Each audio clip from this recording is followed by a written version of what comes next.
Soling বুনতেছে। দেখছেন পৃথিবীর কোথাও এরকম হাই রোডে সলিং বুনতে? দেখে রাখেন, যদি আপনাদের হাই রোড কোথাও খারাপ হয় বাঙালির কাছ থেকে আপনারা শিক্ষা নিতে পারেন যে হাই রোডে সলিং বুনতে হয় কীভাবে। এবং এটা কিন্তু একটা ইন্টারন্যাশনাল রোড, বুঝছেন? কুষ্টিয়ার থেকে আপনার খুলনা পর্যন্ত 1-2 কিলো না, প্রায় 150 কিলোর উপরে রোডটা। এই রোড 150 কিলোর উপরে, আর এই 150 কিলো মানুষ এত পরিমাণ কষ্ট করে যে ভাষায় প্রকাশ করার মতন নাই। এবং হিউজ পরিমাণ গাড়ি ড্যামেজ হয় এই রোডে, ছোট দিয়ে বড় দিয়ে। বৃষ্টি হলে খানাখন্দের ভিতরে পড়ে থাকে। এবং এই যে একটি 10 চাকা অথবা 6 চাকা, এই দেখেন তার কি হয়েছে, ওই যে আপনার এই যে ডিভানচেল ভেঙে পড়ে গেছে, দেখছেন? ওই দেখেন একদম পাতি সেট খুলে বাস পড়ে গেছে আর কি। তার মানে এখন বুঝছেন যে কী পরিমাণ গাড়ি ড্যামেজ হয় আমাদের এই রোডে। কারে কি বলবো বলেন? কাউরে আসলে ওইভাবে অভিযোগ করার মতন কিছু নাই, কেননা আমরা সবাই রাজা আমাদেরই চোরের রাজত্বে। কেন চোরের রাজত্বে সবাই রাজা, যার কারণে আসলেই বলার মতন কোনো স্কোপ থাকেও না, আর ওইভাবে কিছু বলাও যায় না। মনে দুঃখে কথাগুলি বলতেছি, মনে করেন না যে অনেক সুখে বলতেছি। অনেক সুখে বলতেছি না, অনেক দুঃখে বলছি।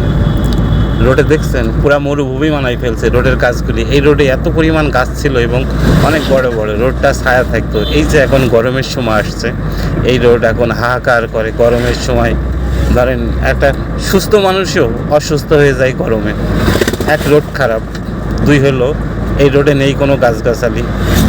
আর গাছগাছালি যখন থাকে না তখন তো বুঝতেই পারেন যে তাপমাত্রা যখন বেড়ে যায় তখন কি অবস্থা হয়। আমি ঢুকে গেলাম এখন ক্যান্টনমেন্টের ভিতরে। এই যে ক্যান্টনমেন্ট, ওই সাইড দিয়ে চলে গেল ট্রেন, ওই ট্রেন যাচ্ছে, ওই চলে গেল ক্যান্টনমেন্টের ওই দিক দিয়ে। রেলগাড়ি সামনে গেলে রেলগাড়ি দেখা যাবে না। আর এটা হলো ক্যান্টনমেন্টের এরিয়া। এগুলি কিন্তু সবই ক্যান্টনমেন্টের এরিয়া। এই যে আমাদের ভাইয়েরা, ক্যান্টনমেন্টের ভাইয়েরা সবাই কাজ করে। এটা ক্যান্টনমেন্টের মসজিদ, এইটা ক্যান্টনমেন্টের মাঠ।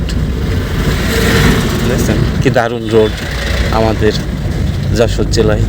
তো ধরেন 170-80 কিলো পথ আর কি।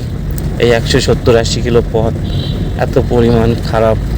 প্রতিদিন মানুষ বিভিন্ন দুর্ঘটনায় মানুষ পড়ে, কিন্তু তারপরেও এখন আর মানুষের এমন অবস্থা যে কেউ আফসোস করে না। কেন আফসোস করে না? আফসোস করে না একটা কারণে, যে বলার জায়গা নাই। বলার জায়গা থাকলে না মানুষ বলে, আর বলার জায়গা না থাকলে তো আর কেউই বলতে পারে না।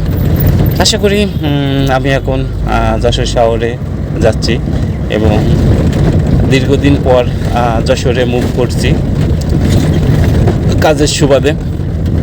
আশা করি যশোরের টুকিটাকি অনেক কিছুই আপনাদের মাঝে তুলে ধরবো এবং খুলনা বিভাগের অনেক কিছুই তুলে ধরবো আপনাদের মাঝে। আপনারা আমার সাথে থাকবেন এবং আমাকে সঙ্গ দেবেন।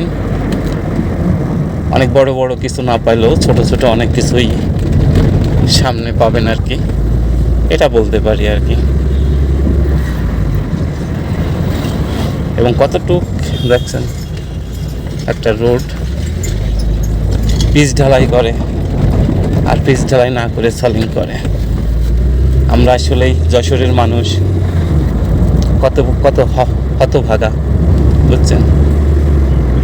এর মতন হতভাগা আসলে আর মনে হয় বাংলাদেশের কোনো অঞ্চলের মানুষ আছে কেমন আমার জানা নেই। এই যশোরবাসীর মতন হতভাগা মানুষ বাংলাদেশে কোনো জেলায় নাই। সব জেলার রোড খুবই উন্নত, আর এই যশোর জেলার রোড বাংলাদেশের সব থেকে বিগ হাউস রোড। এখানকার মানুষ যে কত কষ্টে আছে। এবং এই যে এটা ছিল নদী এখন হয়ে গেছে শুকাই শেষ, এখন হয়েছে কলা বাগান। আর এটা জানি কোন জায়গা, খয়েরতলা। হ্যাঁ, এটা হলো সেই শানতলা খয়েরতলা। আমি এখন আছি শানতলা খয়েরতলা পার হচ্ছি। বেশিক্ষণ থাকবো না, হয়তো বা দেখা যাচ্ছে আর না থাকি। এটা হলো স্টেশন, খয়তলা স্টেশন।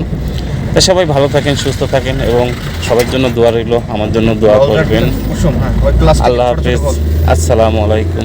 আবার দেখা হবে কোনো এক ভিডিওতে, কিংবা কোনো কথা হবে কোনো এক ভিডিওতে। সে পর্যন্ত সবাই ভালো থাকুন।